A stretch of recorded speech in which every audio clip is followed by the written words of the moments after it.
Hello दोस्तों, genius question number 1 में आपका स्वागत है। तो चलिए आज बात करते हैं कक्षा 8 के हिंदी।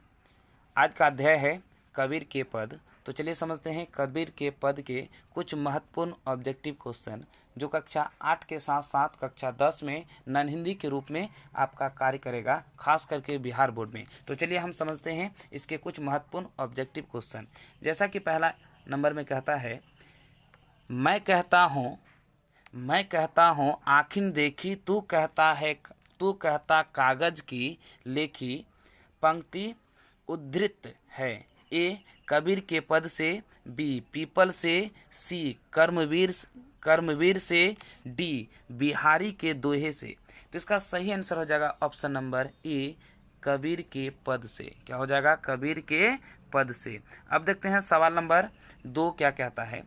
कागज का अर्थ यानी कागज का अर्थ है ए पृथ्वी, बी कलम, सी स्याही, डी कागज। ये 2018 में प्रथम पाली में पूछ चुके हैं बिहार बोर्ड में ये क्वेश्चन, है ना। इसीलिए बहुत ही खास क्वेश्चन के लिए हम क्या कर रहे हैं, इस पे चर्चा कर रहे हैं, जो आपके परीक्षा की दृष्टि बहुत ही खास होगा। तो इसका सही आंसर हो जाएगा क्या? आपका ऑप्शन नंबर डी, कागज। अब देखते हैं सवाल नंबर 3 क्या कहता है। भक्ति काल के कवि हैं ए गोपाल सिंह नेपाली, बी अरुण कमल, सी बिहारी, डी कबीरदास। यानी भक्ति काल के जो कवि किसे कहा जाता है? ऑप्शन नंबर हो जाएगा आपका डी। क्या हो जाएगा? कबीर दास। क्या हो जाएंगे? कबीर दास। अब समझते हैं सवाल नंबर 4 क्या कहता है। कबीर ने कागज की लेखी की जगह किसकी प्रतिष्ठा की है? ए कानों की सुनी, बी आँखिन देखी, सी बातों की सुनी, डी उपयुक्त सभी। यानी कबीर ने जो सबसे ज़्यादा किस पे विश्वास किया है? तो उन्होंने क्या किस पे विश्वास किया है? आँखिन देखी, जो आपका ऑप्शन नंबर बी में है। इसलिए इसका सही आंसर हो जाएगा ऑप्शन नंबर बी। अब देखते हैं सवाल नंबर 5 क्या कहता है, ध्यान से सुनिए। मोको कहाँ ढूंढे बंदे, मैं तो तेरे पास में। प्रस्तुत पंक्ति उद्धृत है। ए बिहारी के दोहे से, बी पीपल से, सी कबीर के पद से, डी झांसी की रानी से।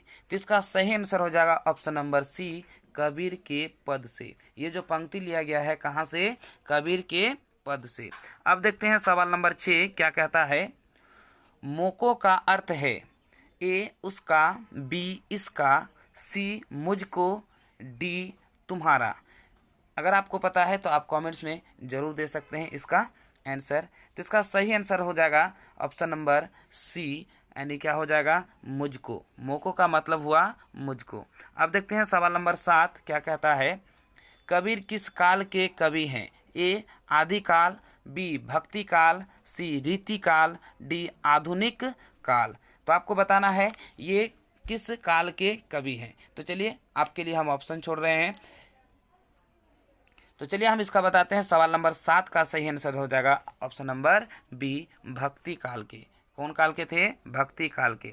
अब देखते हैं सवाल नंबर 8 क्या कहता है। कबीर किस भक्ति धारा के कवि हैं? ए सगुण भक्ति धारा, बी निर्गुण भक्ति धारा, सी दोनों, डी किसी के नहीं। तो इसका सही आंसर हो जाएगा 8 नंबर का निर्गुण भक्ति धारा, यानी ऑप्शन नंबर बी। क्या हो जाएगा? Option number B. अब देखते हैं सवाल नंबर 9 में क्या कहता है, ध्यान से सुनिए। किस कवि का भावबोध न सिर्फ तत्कालीन समय से जुड़ता है बल्कि समकालीन समय में भी उनकी उपादेयता यथावत है? ए बिहारी, बी दिनकर, सी कबीर, डी तुलसी। तो इसका सही आंसर हो जाएगा ऑप्शन नंबर सी, कबीर का। यानी कबीर ही एक ऐसे कवि हैं जो वर्तमान के साथ साथ जो बीते हुए समय है उसको भी क्या करते हैं? अपने समय में मान्यता देते हैं। अब देखते हैं सवाल नंबर 10 क्या कहता है। सवाल नंबर 10 में ध्यान से सुनिए, है ना। ये रहा आपका सवाल नंबर 10। देखिए क्या कहता है।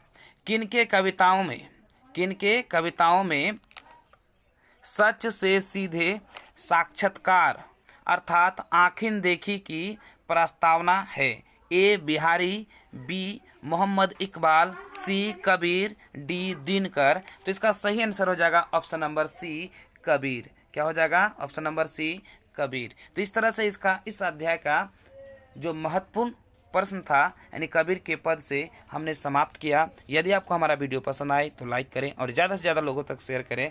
हाँ, अगर हमारे चैनल में नए हैं तो सब्सक्राइब करना ना भूलें और बगल में जो बेल आइकन उसे जरूर दबाएं ताकि जब भी हम वीडियो बनाएं सबसे पहले नोटिफिकेशन आप तक जरूर पहुंचे। तो चलिए आज यहीं पे अपना वीडियो करते हैं समाप्त। जय हिंद।